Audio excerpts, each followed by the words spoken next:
Welcome to an hour of Healthmade Radio. Healthmade is a community for natural health seekers where we educate people about common health conditions and share extensive research on the most effective natural health treatments and promote legislation that protects our health freedoms.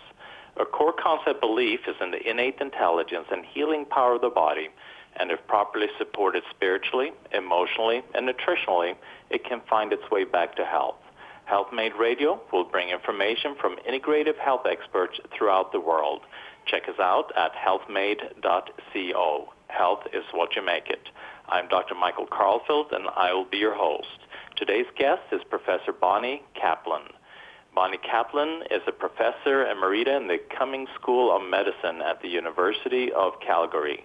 She has published widely on the biological basis of developmental disorders and mental health, especially on the contribution of nutrition to brain development and brain function. She was named one of Canada's top 150 difference makers in mental health and was awarded the prestigious Dr. Rogers Prize. Now in retirement, her passion is to teach people how our diet influences our brain and mental health. And she just came out, along with her co-writer, Julia Ruckledge, an amazing book that I have in front of me right now, The Better Brain, Overcome Anxiety, Combat Depression, and Reduce ADHD and Stress with Nutrition. Professor Kaplan, it's such an honor to have you on the show here today.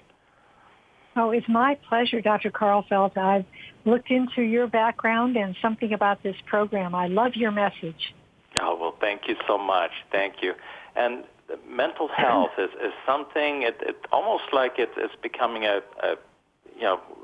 we're reaching a point of crisis almost. I mean, I'm seeing more and more people are struggling emotionally, especially with this pandemic that we've been dealing with. And suicide rates are increasing. People are becoming more and more dependent on psychotropic drugs. What is your what's your state? Why is this increasing so much, do you feel?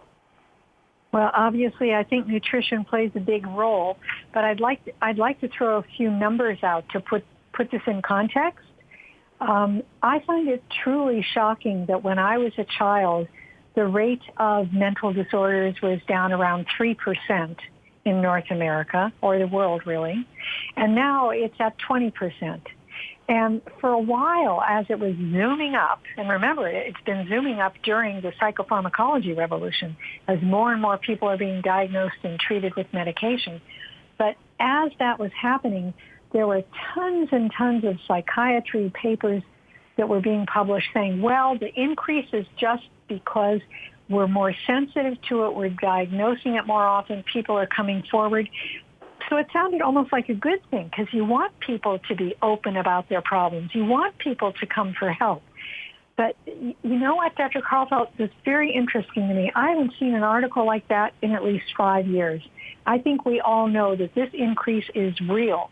And now the World Health Organization says not only is the current rate, which is called the point prevalence, so at this point in time it's 20%, they say the lifetime prevalence is 50%. 50% of people will be diagnosed with a mental disorder. That's crazy, if you'll pardon it, that pun. I mean, it just makes no sense. We obviously have lost our resilience to dealing with stress. And what do you feel is driving this process? I mean, why is it getting worse? I mean, you mentioned nutrition. Do you feel that is one of the leading factors, or are there other components as well? Well, there's nothing more complicated than the human brain, so I would be silly if I'd sound very silly to your audience if I said, oh, it's all about nutrition. No, that's ridiculous. On the other hand, when people say to me, we're just living in more stressful times, I just don't buy that. My grandparents, the great-grandparents of some of your listeners, they had to deal with a pandemic 100 years ago. They didn't have antibiotics, and they didn't have anesthetics, and they dealt with 2 world wars and the Great Depression. I think, and they didn't have the internet for information and contact. I think life was much more stressful then. but we are less resilient. Now, I can speak to the decreased resilience in terms of nutrition, if you'd like, and throw a few numbers out there. Would you like to hear that? Yes, I would love to. So, yeah, because and I think that's a really important component is that it's not that the stressors have increased. You know, like you're saying, it's more the resilience, how we're able to deal with the stress, that has changed. And it's almost, since we're kind of jumping so quickly to these pharmaceutical solutions, and these pharmaceutical solutions and kind of almost lock you into a disease when you don't need to, when you can look at more simple and holistic ways of addressing it. At least initially, that is true.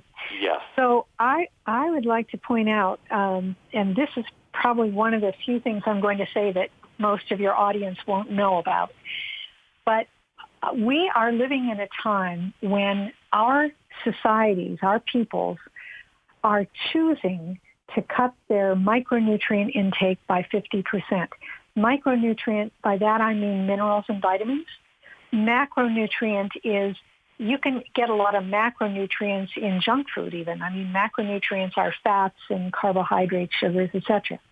So the micronutrients that we need for our brain metabolism, we are choosing and have chosen to cut them in half. In both the U.S. and Canada, recent documents have shown very clearly that this is the case. How has this happened?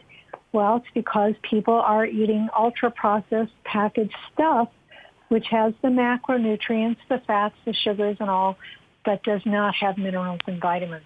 And they're doing it, with 50% of their intake. And one more thing, which is really shocking, I think, that is that research from 70 years ago after World War II showed that a 50% cut in mineral and vitamin and also caloric intake, in that case, resulted in anxiety, depression, all the symptoms of ADHD, even psychosis. So we have known for 70 years what cutting our minerals and vitamins will do. And now we have turned our grocery stores into, places that don't have enough micronutrients. Or actually, don't blame the grocery stores. It's consumer demand, isn't it? Mm-hmm. So when you're saying choosing, is it the consumer that is choosing, or is the food industry moving it in that direction? Oh, definitely. There's some really good stuff out there showing the addictive nature of sugar and how the food industry has tried so hard to add sugar to everything, even bread and meat and you name it, and getting people addicted to the artificial ingredients.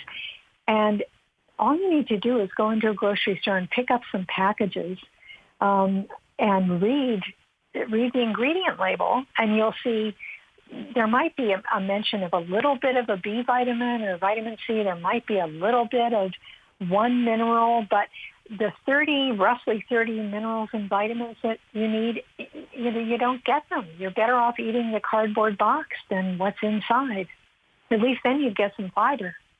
And it almost seems to me that because the body is hungry for food because it is not getting the nutrients that it needs. So if you supply an individual with the nutrients that individual would need, he wouldn't need to eat as much, so then the food industry wouldn't sell as much.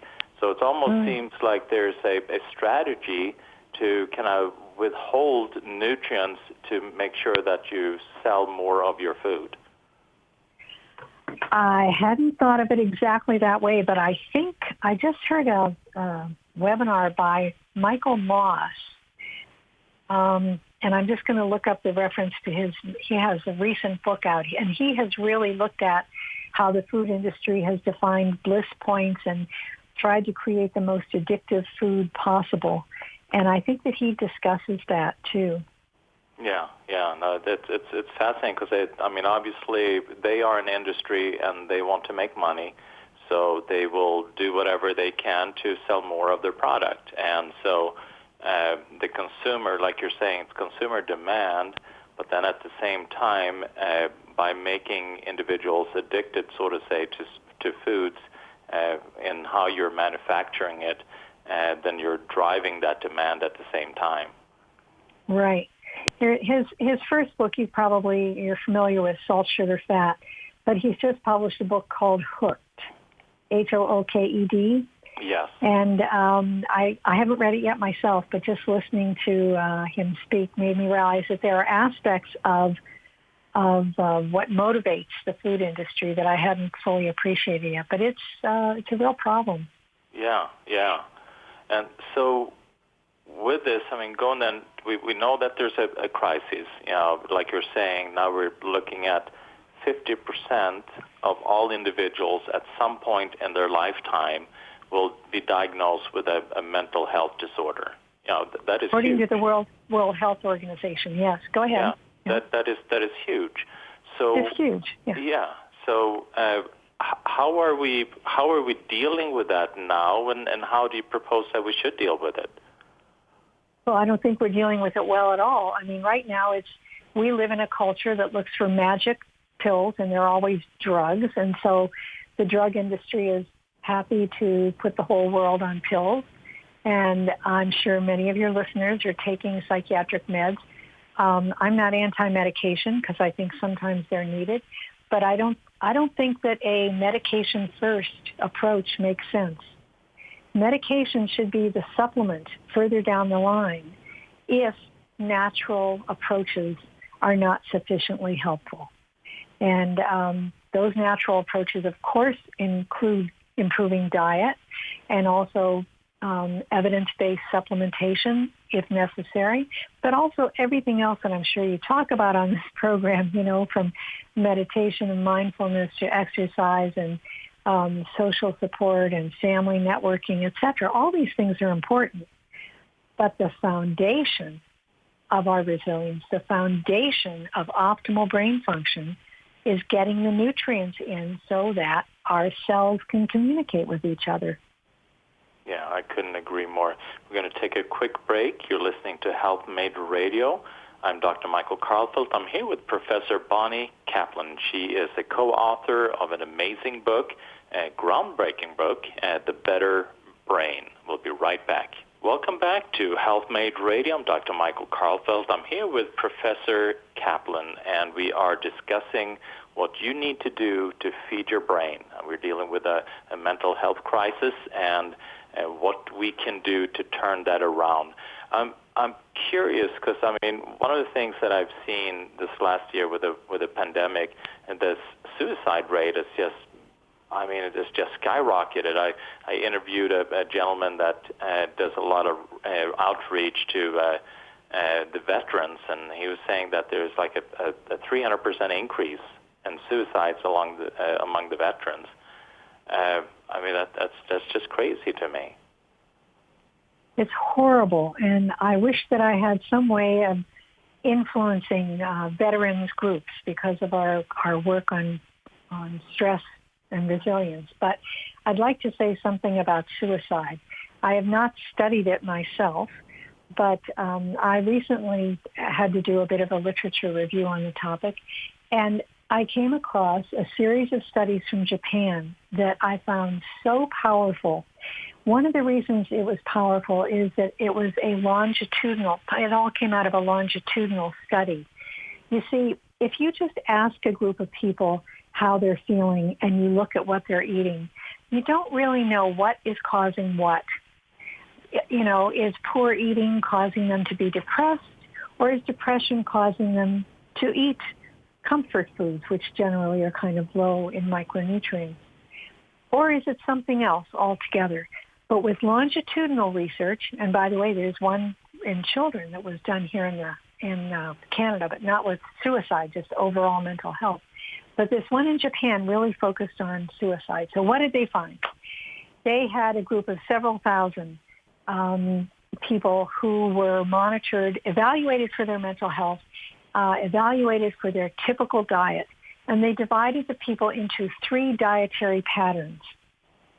Now, obviously, the Japanese in general eat a little differently from us in North America, but what they found when after a number of years, and I'm sorry I don't remember how many, they looked at government documents, pulled out all the people who had died by suicide, and asked the question, well, what predicted suicide? And what they found was that a diet that was very high in vegetables and fish protected against suicide, and in fact, it cut the risk by 50%. Just imagine, if I told you I had a new drug that was going to cut suicide by 50%, you'd be very interested. The press here carried nothing about it. The press carries nothing about nutritional treatment in general, unless it's something that they can try to scare you with. There's just no interest in that kind of a natural approach. And here these people show that over many years, they could predict with diet that there was a better way to eat that was associated with a 50% drop in suicide. I think that deserves a lot of public attention. By the way, it was published in a major journal, some of it in the British Medical Journal. It's not like this was a poor quality study. That's tremendous. I mean, those numbers are tremendous. I mean, if just knowing that such a simple solution just to bring in vegetables and fish, the good fatty acids from fish, the impact that has and how you feel emotionally, and then you can then think as a parent with your children, what can I do to make them feel emotionally better, and then just to make sure that you bring these type of diet directions into your home. That's tremendous. Yes, the children's study is a really interesting one. It was done, they followed the children only for 2 years, but they characterized the children's eating pattern. This was done in Nova Scotia. And then as being basically real food versus a lot of ultra-processed stuff.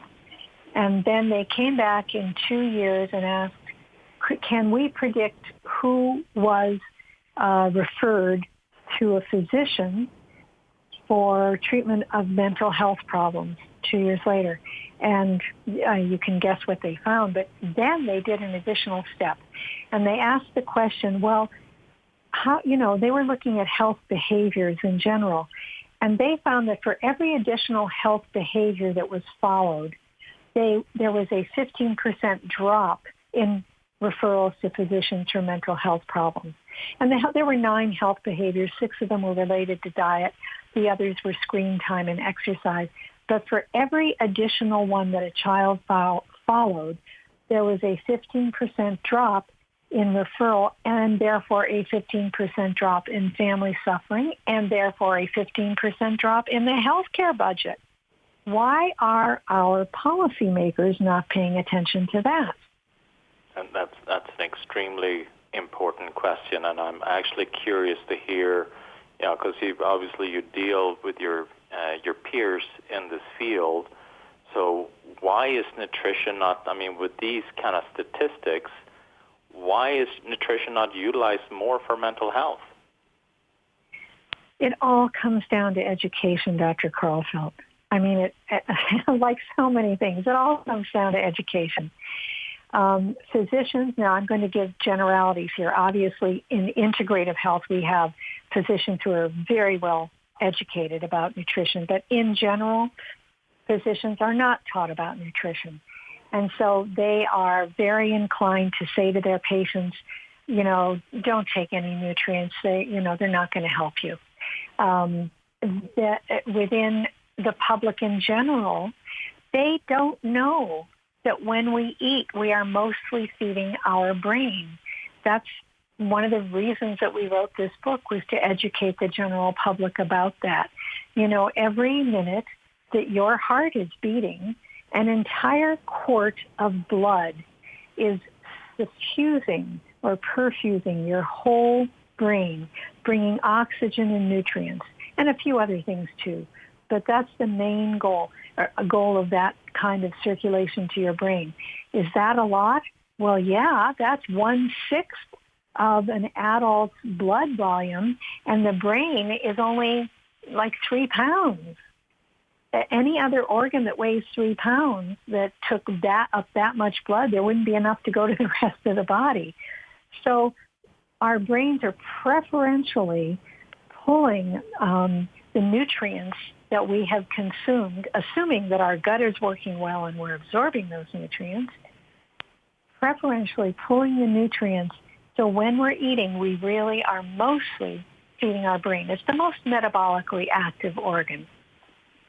And it's fascinating to me that you don't think of the brain as needing nutrients. You think of your muscles. You think of yes, I need some antioxidant, but you don't think in the terms of your brain needing these nutrients. So what kind of nutrients? What are some of the main nutrients that is really important that we get to the brain? Okay, first of all, let me just say that your previous statement, Dr. Karlfeldt, really resonates with me because I'm of the generation that was brought up to believe that we were building bones and muscle, and that's why we had to eat well. Nobody ever mentioned the brain. So what are the nutrients we need? First of all, it's not just vitamins. I have to laugh at how many of my even friends will say to me, "Oh, Bonnie, I took my vitamins today." And I always say, "And what about your minerals?" Because we need roughly 15 vitamins and 15 minerals every minute of every day. And anybody who's interested in watching some videos that explain that, I have a 4-minute video on my website. May I give my website? Please do. Yes, please. It's just my name, but you have to have my middle initial because there are too many Bonnie Kaplans in the world. So it's BonnieJKaplan.com. And you'll find a tab there with videos and resources and so forth. And there's one 4-minute video that just explains what those nutrients are doing in the brain. Now, you asked me which are the most important.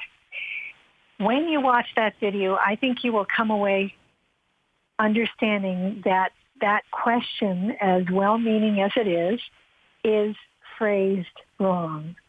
Because the reality is that we need all of them. If I said to you that you need your molybdenum every day to produce serotonin, you might say, what? That's one of the top 5? No. But I mean, what about vitamin B6? What about all the B vitamins and vitamin D and vitamin E and vitamin K and A and C? And then all the minerals, which we know are very important, particularly in mood regulation. And there are roughly 15 of them. So maybe the question you want to ask me is, are there any foods that aren't giving you all those micronutrients? Could I answer that one instead? I would love you to. Okay. I kind of painted you into a corner there. The reality is that any whole food is better than anything in a package. Learn to cook, learn to eat a Mediterranean-style diet, and we define it and provide it for you in the book. And we also give you a chapter of recipes, actually. And you will be getting a broad diet. Now, is it perfect? No, because we also have a big problem with our soil. And we spend half a chapter explaining why that's related to our mental health. And I actually I've given quite a few lectures to agricultural audiences because people who are trying to improve the soil need to know that we need them to work on that. Our soil is where the plants get the minerals. And what many of your audience might not realize is that plants use those minerals to synthesize vitamins. So then we come along and we eat the plant, and that's how we get roughly 30 vitamins and minerals. Or we eat the animals that eat the plants. That's how we get our nutrients. A lot of people we aren't taught that. We're back on education. Why aren't people taught that that's how we get those nutrients? But we have a real problem right now with our soil, and it all begins in the soil. Yeah, I mean, that's a foundation. We're going to take a quick break. You're listening to Healthmade Radio. I'm here with Professor Bonnie Kaplan. She is the co-author of an amazing book, The Better Brain. It is a manual on how you can work on mental health using nutrition rather than resorting to pharmaceuticals. Obviously, sometimes pharmaceuticals are needed, But if we can start with the foundation, nutrition, and that is exactly what the Better Brain is talking about.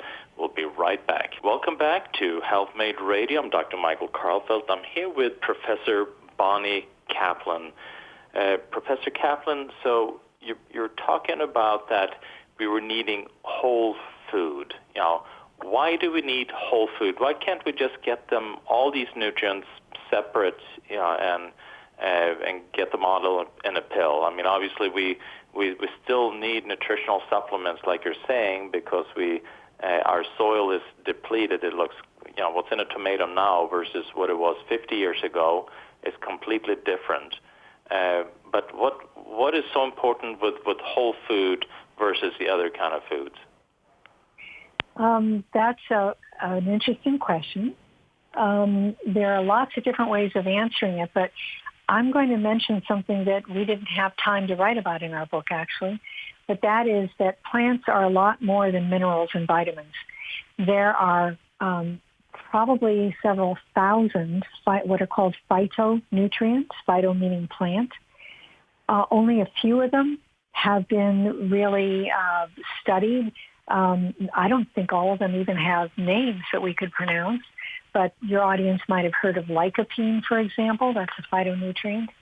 And so they come with the plant. They are part of the package. And because we don't even know all of them, it's not like we can even go out and buy pills with all of them.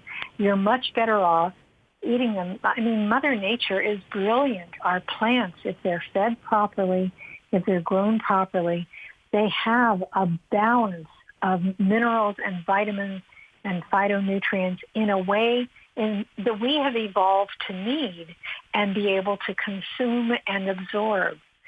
So it is the healthiest thing to do. And in our vision of the future that's in the last chapter of our book, we say it's easy as 1, 2, 3, but one is to eat whole food first. So you're talking about a Mediterranean type of diet. So can you explain, and also you mentioned fish and vegetables. Can you explain a little bit what a Mediterranean diet looked like? I know you have a chapter in your book, with recipes, which are phenomenal recipes. What you can kind of give a picture to the audience so they can picture what does a healthy diet look like when you say Mediterranean. What does that mean? Sure. It's first of all, it's all real food, true food, not in packages. But it means eating lots of fruits and vegetables. It means eating fish twice a week, assuming that you eat fish, roughly twice a week. It means eating good meat if you're not a vegetarian, and eating milk and dairy and eggs, again, if you're not a vegan. So it, depending on if you're in any of those restrictive categories, there's some things in the Mediterranean diet you wouldn't eat. But also it means if you're eating grains, eat whole grains, not processed white flour stuff.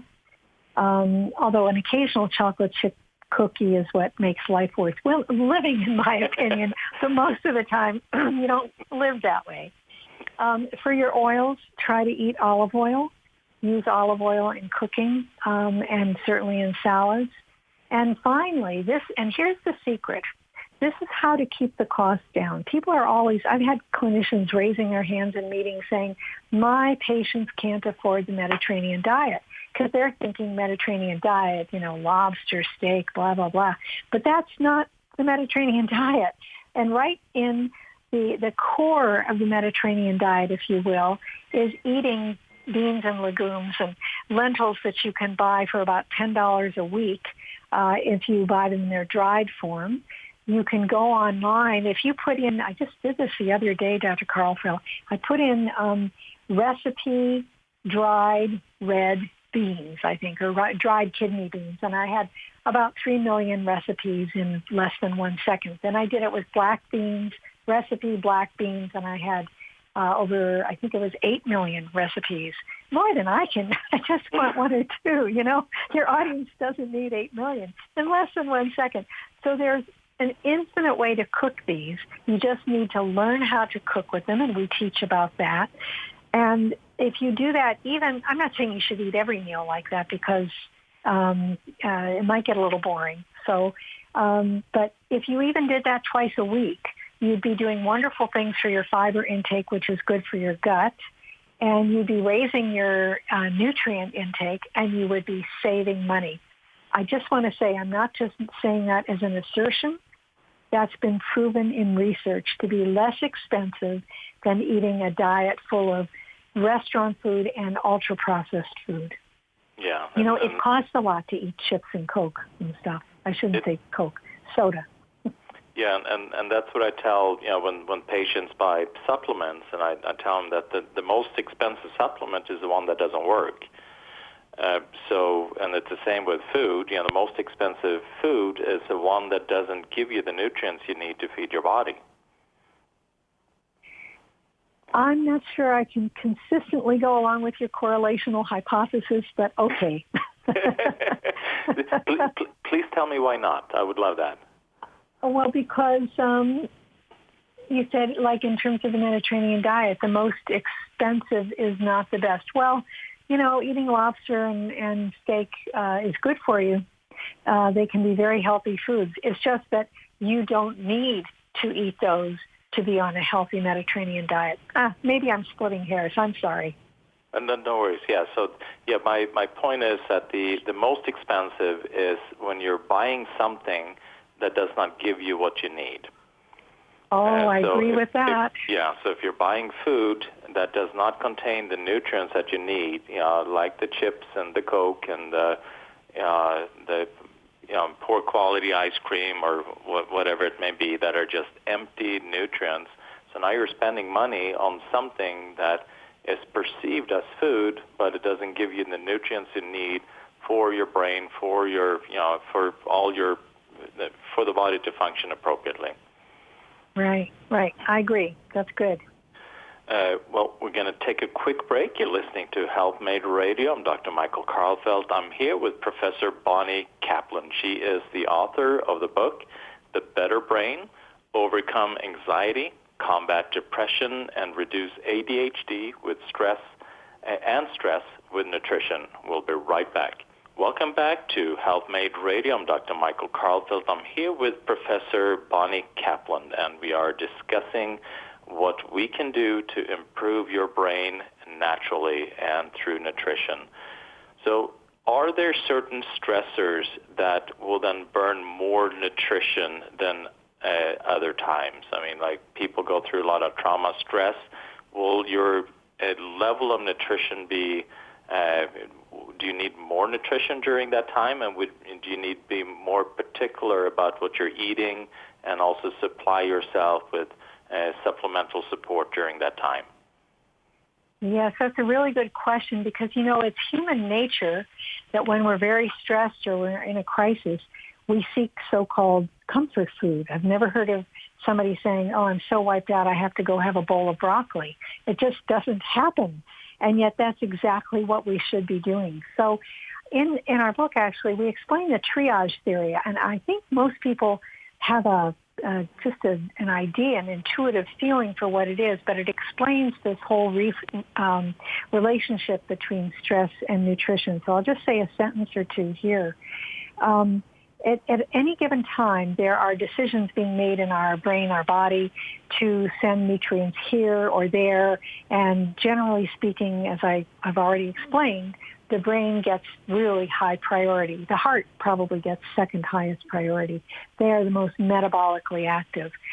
But triage theory explains what happens during a real crisis, which is if something scares the heck out of you and you have to run, we call this the fight or flight response, your body preferentially redirects nutrients to make sure that your muscles, which are being energized by all the stress hormones at that moment, your muscles have what they need to just make you run like heck, right? And maybe you don't need to think as clearly, or you don't need to pay much attention to your mood regulation, etc. And if this happens in a prolonged way, let's say you're in a pandemic and you're very stressed by it, let's say you're a frontline worker, then you might be especially vulnerable to things like anxiety and depression because your body is preferentially sucking up the nutrients for your energetic activities, taking care of patients, whatever, during this horrible time.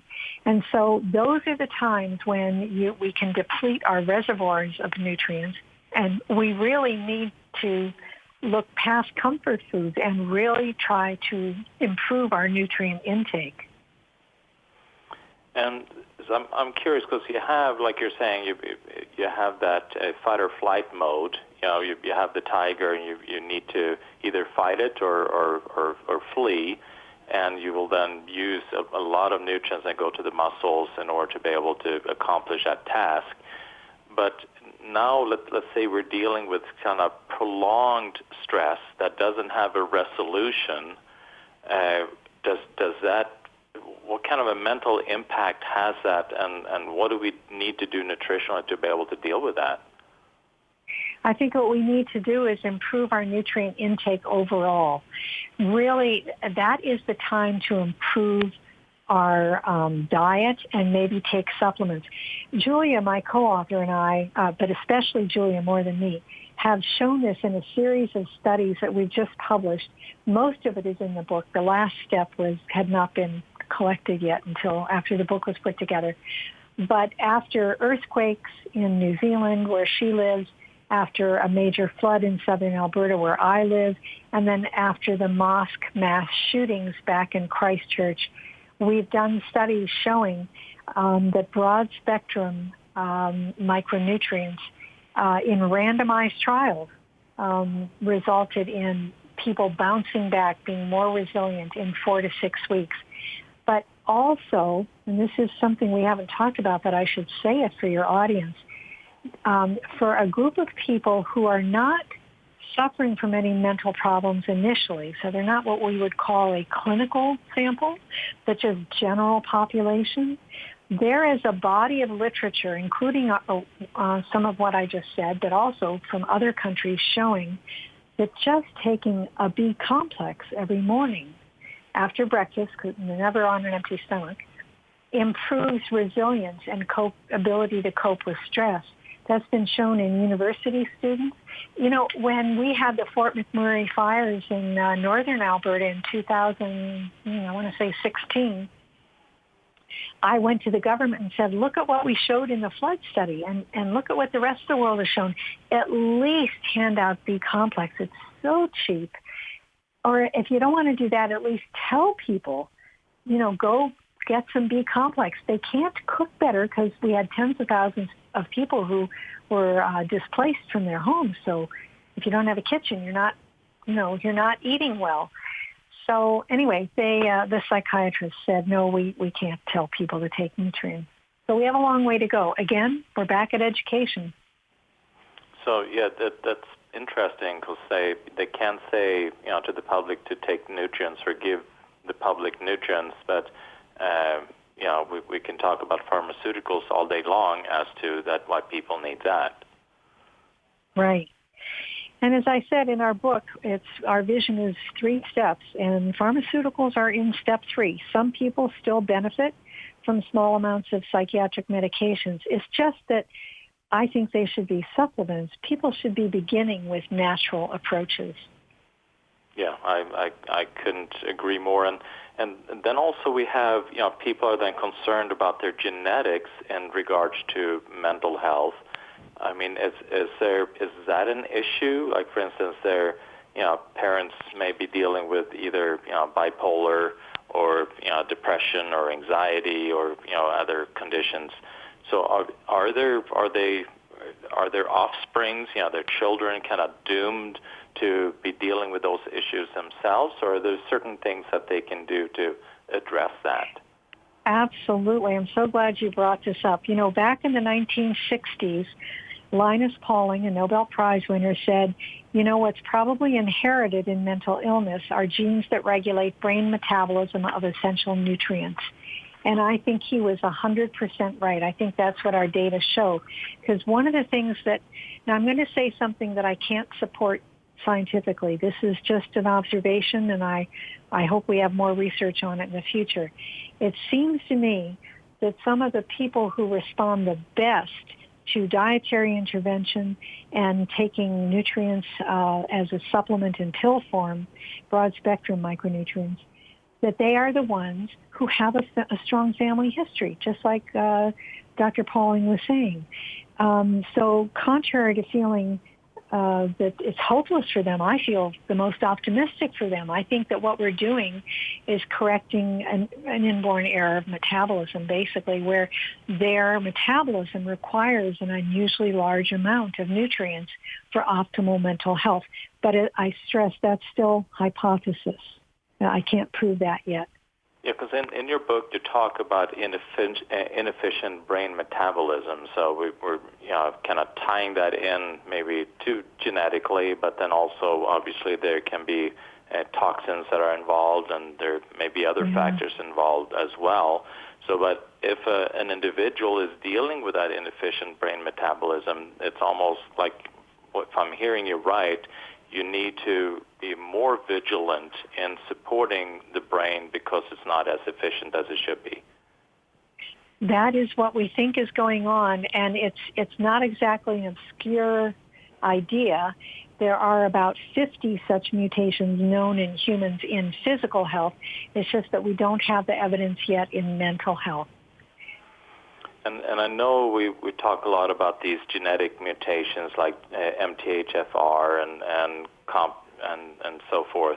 I mean, is it very important, do you feel, to analyze what these genetic mutations are, or do you feel that it's sufficient enough to kind of support you with a full spectrum nutritional support and a good diet?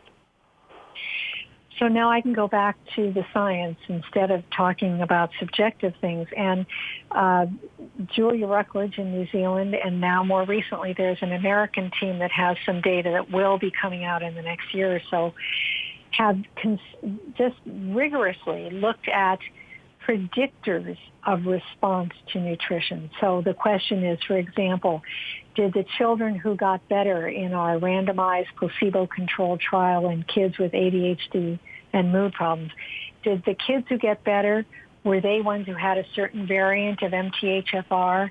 Was there something in their baseline blood that predicted who would get better, et cetera, et cetera? And they have found nothing yet. We want to find predictors of response, and we can't yet. And so right now we're in a position of saying, based on the fact that we've published, all of us have published lots of data showing complete safety of these nutrient formulas that we've studied, the evidence-based ones, and there's never been a significant adverse event, that all we can really say is try it for 3 months. It's the only way you're really going to know. But you need to, if you're on medication, you need to get a bit of guidance from the companies that you buy from and read up on what you should do about medication. The only potential harm is from medication overdose. It's not from nutrients. We can, say that quite comfortably. Wonderful. And a last final question in regards to pregnancy and the nutrition of the mother during pregnancy, and then also the mental health of the child. Does that play a role? Actually, there's a world literature on this that goes back decades, right? Back to the women in the Netherlands who suffered the Dutch hunger winter in World War II, and their children later were at higher risk of mental problems as a result of, during pregnancy, the women suffering from inadequate nutrition. It's one of the reasons that we have prenatal, what are called prenatal vitamins. They're actually prenatal vitamins and minerals and essential fatty acids, but why women are supplemented, because during pregnancy, the fetus is just, sucking extra nutrients away from the mother. It's triage in the extreme that the fetus is preferred. Now, does that mean that pregnant women should be taking more than just the standard prenatal vitamin formula? the record is not clear on that yet, but the New Zealand group actually is just finishing a study and asking that question. So maybe in another year I would be able to say more. Wonderful, yeah, because you're in essence you're feeding two brains at the same time, one that is developing and then your own. So I want to make sure that obviously both get the appropriate support. Well, Professor Kaplan, it's been such an honor to have you on the show, and it's been such a pleasure to learn more about what our brain needs. And your book, I mean, I've had the pleasure of reading through it, and it's just a fascinating book, and it just lays the foundation very clear how important nutrition is and what we need and how we can go about to fulfill that. So thank you so much. I really appreciate this. Well, I'm very grateful for you to invite me. Thanks very much, Dr. Karlfeldt. Thank you. That is it for today. You're listening to Healthmade Radio. Remember, check us out at healthmade.co. Health is what you make it. Health is what you make it. Health is what you make it. Health is what you make it. Health is what you make it. Health is